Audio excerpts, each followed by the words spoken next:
In this video, we're going to take a look back at Swell, but we're going to do it a little bit differently. We're going to take a look back through the eyes of Ripple. I'll explain. Let's go. And now, the XRP Minute with Chip on the chain. Chip here with the XRP Minute. If it's your first time here, please like, subscribe, click that little notification bell, and you'll be notified of any new videos that drop. Now, let's dive head first into the shallow end for maximum impact. Now, we're going to take a look back at Swell. We're going to kind of do it through the eyes of Ripple. How did Ripple talk about Swell on their official Twitter account? We're going to jump through. So first off, we're looking at Ripple's official Twitter account. You see in their bio, it's pretty simple. Instantly move money to all corners of the world. It's a pretty simple mission statement. Instantly, quick, move money, fiat and anything, whatever, they're going to be moving money, digital currency, doesn't matter, to all corners of the world. Look at, they joined in December of 2012. Now going along here, here's one of the tweets they put out. So how are policymakers thinking about crypto? Blockchain Association's Kristen Smith discusses this and more at Ripple Swell. So here's the pull quote. This is Kristen Smith. She's the executive director of the Blockchain Association. She said, "This is an ecosystem that evolves so quickly with many different use cases of the technology. As awareness and understanding of these different types of crypto assets moves forward, we're starting to see changes. And are we ever? We're seeing a lot of changes all over the place when it comes to digital assets, especially in the payments sector." So this is spot on. And we talk about use cases. It used to be that you could just put a coin out there and it had value, but now you got to have a use case. There has to be something behind a problem that you're trying to solve. And Ripple's is pretty simple, moving monies to all corners of the world very quickly, right? So Cambridge, they put this tweet out right here, and this was a Cambridge Global Payments Ripple Partnership goes live. This was a retweet, and Cambridge, interestingly enough, was announced back in 2018. So last time I checked, it's 2020. So it took approximately 2 years from the announcement of the partnership for it to actually go live. I don't know what the holdup was, and I don't really care, but I do know is that this pull quote is spot on. This is a great opportunity to use distributed ledger technology to reduce payment delivery times while broadening our reach. And that just goes right back to what Ripple's mission statement is, right? Using the DLT to reduce payment delivery times. Fast, quick, and it's also inexpensive, which is phenomenal. Here we go. A trusted partner for 25 years, Cambridge provides global payment risk and management solutions which are designed to meet unique business needs. So finally, they're live. This is a very good thing.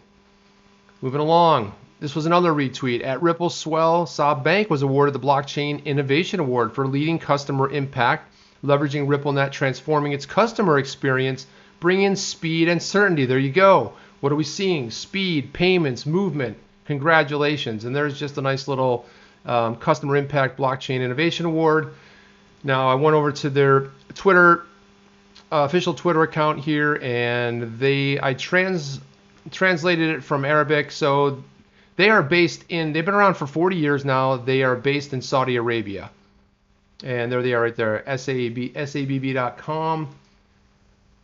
Moving along, Ripple put this tweet out. Mercy Corps CEO examines the progress in digital capabilities to bring accessible financial services to the unbanked. Now, you're hearing a lot about this unbanked. We've been talking about it for many, many years.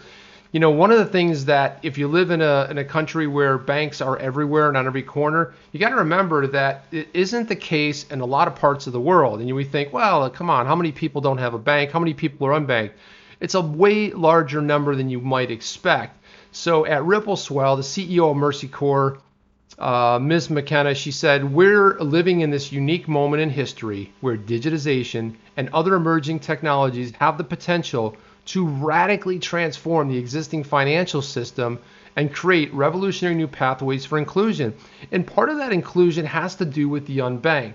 And that's one of the things that digital assets and Ripple is helping to pave the way out there. Look, I mean, we're all in this because we're investors and we'd love to see XRP move, but a lot of times it's bigger than that. If you're solving a problem, one of the problems that Ripple's solving, and they're not the only ones out there, is the inclusion with the unbanked, right? People that don't have access to financial institutions, but they do have something, and it's called a mobile phone.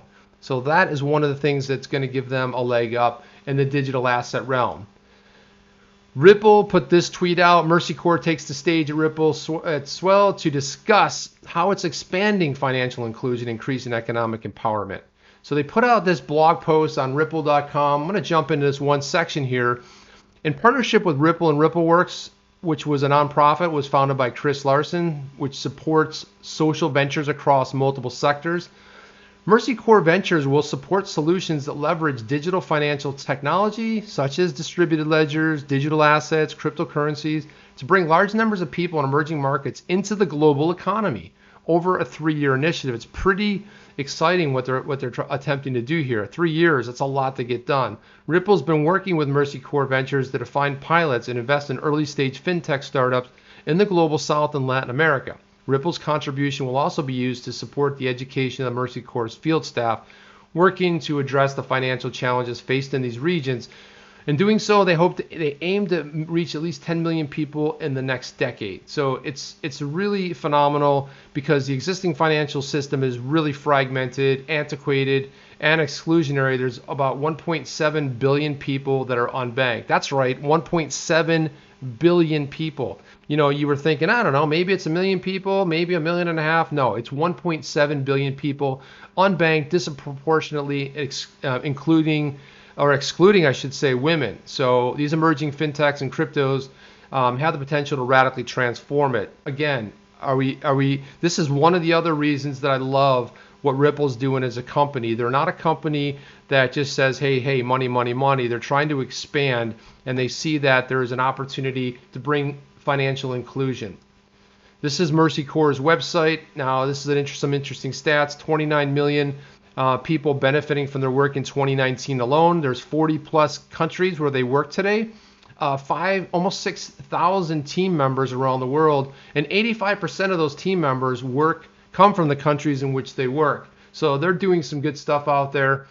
Ripple put this tweet out: what needs to happen to safely and successfully innovate with CBDCs? David Mills of the Federal Reserve Board weighs in at Swell. So David Mills is the Associate Director of the Federal Reserve Board. He says, hey, part of our innovation process is to understand how emerging technologies or technologies that could be used for central bank digital currencies or CBDCs tie to security, protection of data, consumer protections, and legal foundations. We think both on the technology innovation front and on the policy and business side front. And it was really great to see, Ripple bringing some really heavy hitters. You have associate director from their Federal Reserve Board at Swell. So again, they had some pretty big heavy hitters there. This is WBG explains how providing digitization of payments can help bring financial resilience to more people around the world. So we're hearing a common theme here. So Mahesh from the World Bank Group said, if every government digitized their existing social payments, as many as 100 million more people globally could gain access to financial services, and the access gap between men and women could drop as much as 20% in some countries. And as we looked at in one of the last tweets, there's a lot bigger now. We're talking about over 1 billion of unbanked. So this is a big mission, but also it's a worthwhile mission. Here's WBG's website right here. They tap into the digital economy for jobs and growth. They work with regulators, governments, and the private sector. You may have seen their website. They're theworldbank.org. I'm not going to jump into it here, but I just wanted to show that. And I kind of want to stop here and end on this, because one of the things you talk about moving money quickly and efficiently. Look at this right here. Look at the size of this payment. You have 40 million XRP right here. And what's the fee for that? For moving 40 million? Is it $100, $50, $20? Is it 9 pounds? Is it 6 euros? No, it's 12 drops. What are 12 drops? Well, that is 0.0000012. That is absolutely ridiculous. But speaking of ridiculous, look at the size of the balance. Wowza, wowza, wowza. I don't know who that is. I think I knew who that is, but it doesn't matter. The point of it is you move 40 million XRP for a couple drops. And if you know, for the people who don't know what drops mean, it's a fraction of an XRP, of XRP. You're talking about less than a penny USD, right? Fraction. So this is something that nobody can really touch Ripple in. Everybody has high fees, high transaction, almost everything about what other people are doing in the space, whether it's Bitcoin, and I love Bitcoin too, but it's just not really geared as a payment sort of a source. And there's a lot of other people coming into the space that are doing something similar, but you got to remember something. Ripple's been laying the foundational things necessary for 8.5 years. And we start seeing what happens, the fruition of those sort of partnerships that were put together 2 years ago, with Cambridge coming to the light a little bit later down the road.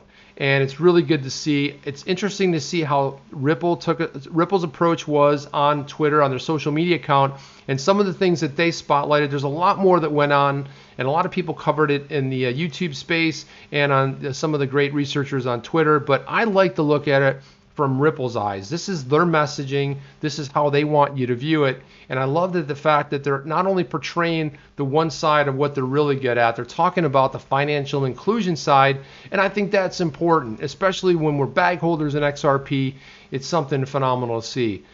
I'm Chip. This is the XRP Minute. Let me know what your thoughts are. That's my take. Let me know what your take is. You can simply go down below, leave a simple comment, and I'll see you on the next one. Are you down with OTC? Please like, subscribe and click the bell to be notified when the next video drops.